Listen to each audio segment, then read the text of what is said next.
जिस जाट वोट की बुनियाद पर भारतीय जनता पार्टी पश्चिम उत्तर प्रदेश में जीत का परचम लहराती आई है, उसी जाटलैंड में भारतीय जनता पार्टी को नुकसान का डर भी सता रहा है। इस समय जाटों को मनाने के लिए, जाटों को मनाने की कोशिश में भारतीय जनता पार्टी के कई बड़े नेता लगातार न केवल दौरे कर रहे हैं बल्कि बातचीत भी कर रहे हैं। आज केंद्रीय गृह मंत्री अमित शाह राजधानी दिल्ली में जाट नेताओं से मुलाकात कर रणनीति बना रहे हैं।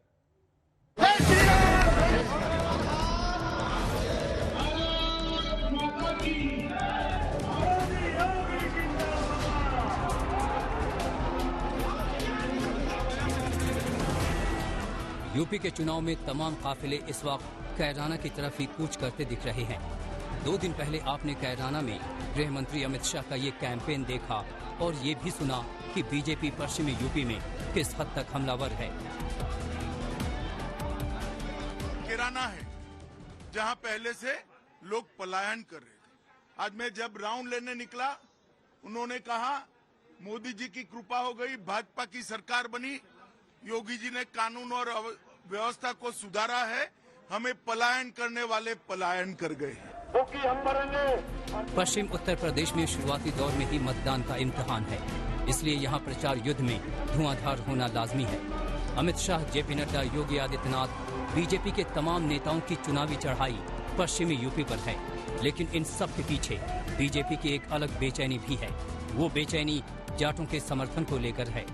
बीजेपी चिंतित है कि कहीं कृषि कानूनों पर किसानों का आक्रोश जाटलैंड में पुराने समीकरण बिगाड़ न दे। इसलिए कैराना के दौरे से वापस आते ही गृह मंत्री अमित शाह जाटों को मनाने की कवायद में लग गए हैं। जब भी चुनाव आते हैं हम लोग बैठते हैं, ऐसी बात नहीं। उसमें जो समाज के लोग हैं अपनी बात भी रखते हैं। जाटों में नाराजगी है बीजेपी के प्रति? नहीं, मुझे तो ऐसा नहीं लगता। हर बार कहा जाता है, 17 में भी यही कहा गया था, आप याद करो, 19 में भी यही था। जब महागठबंधन हुआ था तो भी यही बात आई थी, तो 17 में भी हमने प्रूव किया, 19 में भी हमने प्रूव किया, और मुझे लगता है इस बार भी 22 में जिस तरह का माहौल है, जिस तरह के उम्मीदवार सपा और दूसरी पार्टियों का आए हैं, उसके बाद मुझे लगता है कि ज्यादातर वोट हमें ही मिलेगा, भारतीय जनता पार्टी को। सवाल है कि मुजफ्फरनगर दंगे के बाद बीजेपी ने जो जनाधार बनाया, क्या किसान आंदोलन से उसमें सेंध लग गई है?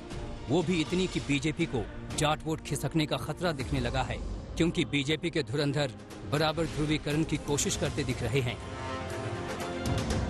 याद कीजिए, मुजफ्फरनगर दंगे के बाद 2014 का लोकसभा चुनाव हुआ। जाटों के समर्थन से बीजेपी ने विपक्ष का सफाया किया। 2014 के बाद अजीत सिंह, जयंत चौधरी सांसद नहीं बने। आरएलडी को जाटलैंड में ही जड़ें गंवानी पड़ गई। लेकिन इस बार पश्चिम यूपी की हवा का रुख बीजेपी को परेशान कर रही है और बीजेपी एड़ी चोटी का जोर लगाने पर मजबूर हो गई है। हिमांशु मिश्रा, दिल्ली आज तक।